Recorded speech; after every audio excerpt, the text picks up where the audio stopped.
이제는 무엇을 생각해야 할까?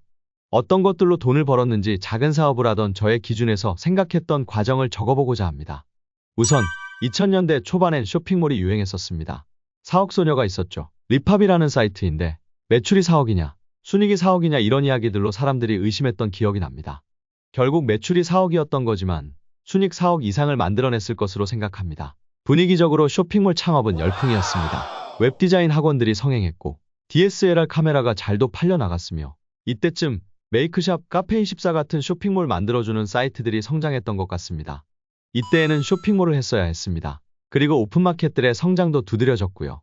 아무거나 올려도 잘 팔리던 시절. 누가 인터넷에서 옷을 입어보지도 않고 물건을 사? 그래도 잘도 샀습니다. 의심하면 늦습니다. 의심하지 않고 바람이 한번 불면 시대에 편승하는 게 답이었던 것 같습니다. 시간이 더 흘러서 모바일 시대가 왔습니다. 스티브 잡스가 아이폰을 세상에 내놓으면서 많은 것이 변했습니다. 온라인 커머스에서는 모바일의 시대가 왔다. 모바일 쇼핑이 대세가 될 거다. 이런 말들이 나왔고 모바일 퍼스트를 지나서 모바일 온리의 시대가 되었습니다. 이때에도 또 한 번의 기회들이 생겨났었다고 보여집니다. 그리고 모바일 시대에 맞춰서 SNS 시대가 왔습니다. 카카오 스토리 공동구매로 인해 많은 판매자들이 생겨났던 것 같습니다. 그리고 다른 SNS로 적어도 우리나라에서는 이런 커머스의 확장이 이루어졌다고 생각합니다. 그리고 또 10년이 흘렀습니다. 지금은 무슨 시대일까요? 커머스의 트렌드들도 있겠지만 돈 벌기적인 측면만 보자면 1년 전까지는 자산 버블의 시대를 지나가고 있었습니다. 성격이 맞는 이야기일지는 모르나 아파트, 부동산의 시대였었습니다. 투기니 뭐니 하는 이야기는 하지 않겠습니다. 돈 벌기 트렌드적인 관점에서만 이야기하고자 합니다. 발빠른 사람들은 이 시대의 키워드를 통해서 또 수많은 부를 축적하였습니다. 자산 버블의 시대에서 부동산이라는 큰 틀에서 주식도 커다랗게 튀어나왔고 코로나 시대, 언택트 시대 이런 것들이 많이 나왔지만 결과적으로 돈벌이와 관련해서는 부동산이 답이었던 시대가 아니었을까 합니다. 그리고 자산 버블이 붕괴되어 가면서 인플레이션이 일어나는 고금리 시대를 맞이하게 되었네요. 그렇다고 해도 역사는 반복될 것이라고 생각합니다. 자산시장은 결국 우상향하리라 봅니다. 그걸 버틸 수 있냐 없냐의 차이가 될 테지만 버티는 자들이 다 가져가지 않을까 합니다. 한번 형성된 트렌드는 쉽게 사라지지 않습니다. 사라지는 척하지만 끝까지 남아서 남은 삶 동안 함께할 확률이 높습니다. 10년 전에 하고 있던 일을 어쨌건 지금 하고 있고 20년 전 하고 있던 일을 지금 하고 있는 경우가 많으니까요. 기존 하고 있던 일들을 새로운 커다란 트렌드들과 어떻게 결합할지가 관건이 되는 것이지 아예 새로운 것들을 해서 돈벌이를 하려고 하면 아무래도 경쟁력이 떨어진다고 생각합니다.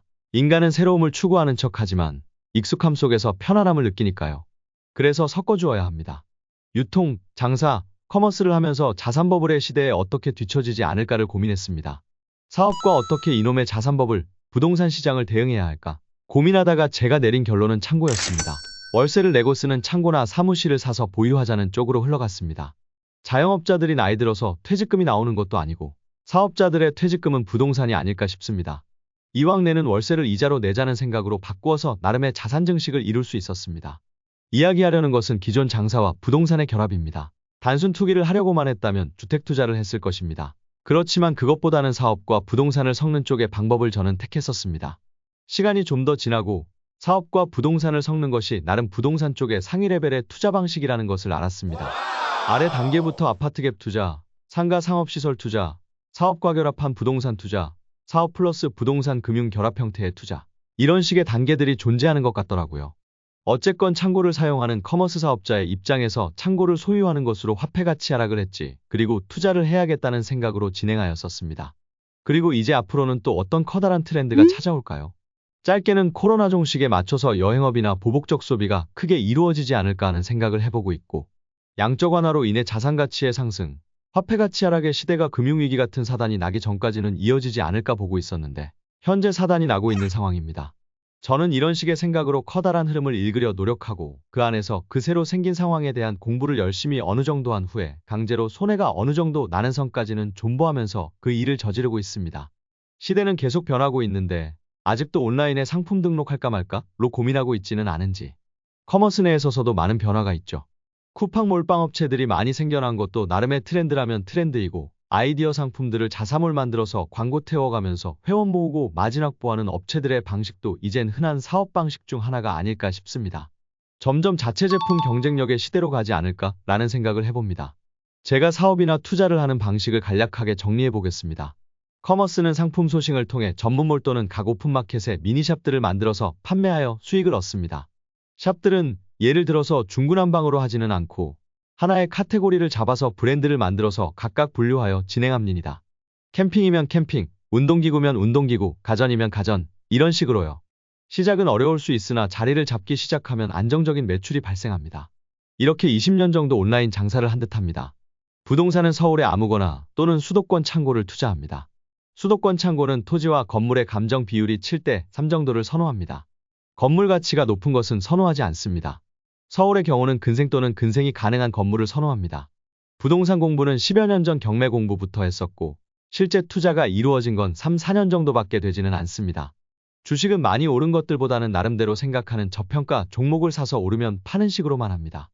이미 저평가라 생각하는 것을 샀기 때문에 더 저평가가 되면 물타가면서도 하지만 더 저평가 구간으로 가는 건 많지 않더라고요.